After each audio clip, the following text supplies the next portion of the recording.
ಈಗಾಗಲೇ ಅದ್ರ ಬಗ್ಗೆ 33% ಮಾಡಲಿಕ್ಕೆ ಹಿಂದೆಯೇ ಅವಕಾಶ ಕೊಟ್ಟಿದೆ ಸದನ ಪಾರ್ಲಿಮೆಂಟು. ಸೊ ಈಗ ಥರದ ಅವಶ್ಯಕತೆ ಇಲ್ಲ, ತಂದದ್ದು ಡಿಲಿಮಿಟೇಷನು. ಸೋಲಾಗಿರೋದು ಡಿಲಿಮಿಟೇಷನ್ಗೆ 33 ಮಾಡೋಂಗಿದ್ರೆ ಇವತ್ತೇ ಮಾಡೋದು. ಮೊನ್ನೆ ಸದನ ಹೇಳಿದ್ರಲ್ಲ, TMC ಒಬ್ಬ ಸಂಸದರು ಮಾತಾಡ್ತಿದ್ರು, ಇವತ್ತೇ ಮಾಡಿ. ಯಾರು ಮಾಡೋದು ನಿಮಗೆ 33? ನಾವು ಆಲ್ರೆಡಿ ನಿಮ್ಗೆ ಅಧಿಕಾರ ಕೊಟ್ಟಿದ್ದೀವಿ. ಅವ್ರು 33% ಅಲ್ಲ 800 ಚಿಲ್ಲರೆ ಮಾಡಿ ಅದಕ್ಕೆ ಕೊಡಲಿಕ್ಕೆ ಅವರು ಒಂದು ಷಡ್ಯಂತ್ರ ಇದೆ. ಹೀಗಾಗಿ ಅದನ್ನು ನಾವು ವಿರೋಧ ಮಾಡಿದ್ವಿ. ಮತ್ತು ಇಂಥ ಚುನಾವಣಾದಲ್ಲಿ ಜಿದ್ದಾಜಿದ್ದಿ ಚುನಾವಣೆ ಇದೆ, ತಮಿಳುನಾಡು, ವೆಸ್ಟ್ ಬೆಂಗಾಲ್. ಅದನ್ನು ಬಿಟ್ಟು ಅವರು 3 ದಿವಸ ಇಲ್ಲಿ ಪ್ರಚಾರಕ್ಕೋಸ್ಕರ ಇದನ್ನು ಯೂಸ್ ಮಾಡ್ತಾಯಿದ್ದಾರೆ. ಸೊ ಈಗಾಗಲೇ ಮತ್ತದು ಬಿಲ್ಲು ಸೋಲಾಗ್ತದೆ ಅಂದ್ರೆ ಗೊತ್ತಿತ್ತು, ಸೋಲಾಗ್ತದೆ. ಇದನ್ನು ಕಾಂಗ್ರೆಸ್ಸು ಅವರು ಮಿತ್ರ ಪಕ್ಷ ಮೇಲೆ ಹಾಕ್ಬೇಕಂದ್ರೆ ಮುಂಚೆ ಯಾವುದು ಪ್ಲ್ಯಾನ್. ಕಾರಣ ಅಂದರೆ ಒಳಗಡೆ ಬಿಲ್ ಬಿದ್ದು 5 ನಿಮಿಷದಲ್ಲಿ ಹೊರಗಡೆ ಮಹಿಳಾ ಸಂಸದರು ಪ್ಲೇ ಕಾರ್ಡ್ ಯೂಸ್ ಮಾಡ್ತಾರೆ. ಅಂದರೆ ಮೊದಲೇ ಗೊತ್ತಿತ್ತು ಇವ್ರಿಗೆ. ಸುಮಾರು 30-40 ಮಹಿಳಾ ಸಂಸದರು ಕಾಂಗ್ರೆಸ್ ವಿರೋಧಿ ಅಂತ ಮೊದಲೇ, ಅಂದರೆ ಮುಂಚೆನೇ ಪ್ರಿಂಟ್ ಮಾಡಿದ್ದಾರೆ ಅವರು. ಪ್ರಚಾರಕ್ಕೋಸ್ಕರ ಅಷ್ಟೇ ಇದು. ಮತ್ತು BJP ಕೂಡ ಗೊತ್ತಿತ್ತು ಇದು ಸೋಲಾಗ್ತದೆ ಅಂತ.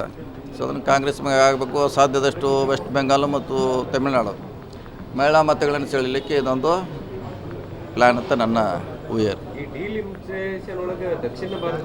ಅನ್ಯಾಯ ಆಗ್ತದ್ರೆ, ಅನ್ಯಾಯ ಆಗ್ತದೆ. ಅದಕ್ಕಾಗಿ ವಿರೋಧ ಮಾಡಿದ್ದಾರೆ ಎಲ್ಲರೂ, ಬೇರೆ ಎಲ್ಲ ರಾಜ್ಯದವರು ವಿರೋಧ ಮಾಡಿದ್ದಾರೆ. ಸೊ ಅದು ಖಂಡಿತವಾಗಿ ನಮ್ಗೆ ಅನ್ಯಾಯ ಆಗಿದೆ, ಅದು ಆಗಬಾರ್ದು. ಹಿಂದಿನವರು ಕೂಡ ಒಂದು ಪ್ರೊಟೆಕ್ಟ್ ಮಾಡಿದ್ದಾರೆ. ಇಂದಿರಾ ಗಾಂಧಿಯವರು, ಅಟಲ್ ಬಿಹಾರಿ ವಾಜಪೇಯಿ ಅವರು ಕೂಡ ಅವರ ಅವಧಿಯಲ್ಲಿ ಬ್ಯಾಲೆನ್ಸ್ ಮಾಡಲಿಕ್ಕೆ ಪ್ರಯತ್ನ ಮಾಡಿದ್ದಾರೆ. ಮೋದಿಜಿ ಅವರು ಕೂಡ ಅದನ್ನೇ ಮುಂದುವರಿಸ್ಬೇಕಷ್ಟೆ. ಏನಾಗಲ್ಲ, ನೀವು ನ್ಯಾಷನಲ್ ಮೇನ್ ಚಾನಲ್ ಬಿಟ್ಬಿಡಿ, ಯೂಟ್ಯೂಬ್ 1000 ತೆಗೆದ್ರೆ 1000 ಜನ ಏನತ್ತ ಈಗ ನಾ ಹೇಳಿದ ವಿಷಯಗಳನ್ನು ತೋರಿಸ್ತಾರೆ. 1000 ಜನ ಅವ್ರು ಸುಮಾರು ಒಂದು 10-20 ಕೋಟಿ 30 ಕೋಟಿ ಜನ ನೋಡಿರ್ಬೋದು. ಅಷ್ಟು ಸಾಕು. ನಮಗೆ ಸಂದೇಶ ಹೋಗಿದೆ. ಮೋದಿಯವರು ಏನೋ ಭಾಷಣ ಮಾಡಿದ್ರು ಕೂಡ ನಿಜವಾದ ಸಂದೇಶವನ್ನು ಯೂಟ್ಯೂಬರು ಮೂಡಿಸುವಂಥ ಪ್ರಯತ್ನ ಮಾಡಿದ್ದಾರೆ. ಯಾವುದೇ ರಿಕ್ವೆಸ್ಟ್ ಮಾಡಿದ್ವಿ, ಈಗಾಗಲೇ ನಮ್ಮ ಅಧ್ಯಕ್ಷರಿಗೆ ರಿಕ್ವೆಸ್ಟ್ ಮಾಡಿದ್ದೀವಿ. ಸೊ ಅದನ್ನು ನೋಟಿಸ್ ಕೊಟ್ಟು ವರಿಷ್ಠರ ಅನುಮತಿ ಪಡೆದು ಮತ್ತೆ ವಾಪಸ್ ತೆಗೆದುಕೊಳ್ಳುವಂಥ ಪ್ರಯತ್ನ ಮಾಡೋಣ. ಇಲ್ಲ, ನಾವು ಹೋಗಿದ್ದು ಅಲ್ಪಸಂಖ್ಯಾತರ ರಕ್ಷಣೆಗೆ ಹೋಗಿದ್ದು ಅಷ್ಟೇ. ಹೋದಾಗ ಸ್ವಾಭಾವಿಕವಾಗಿ ಚರ್ಚೆ ಆಗೇ ಆಗ್ತದೆ, ಆಗೋಲ್ಲ ಅಂತಿಲ್ಲ. ರಾಜಕಾರಣ ಚರ್ಚೆ ಇದ್ದೇ ಇರ್ತದೆ. ಹೈಕಮಾಂಡದಲ್ಲಿದೆ, ಯಾರ ಕೈಯಲ್ಲಿ ಇಲ್ಲ. ಅವ್ರು ಯಾವಾಗ ಹೇಳ್ತಾರೋ ಅವಾಗ ಮಾಡ್ತಾರೆ.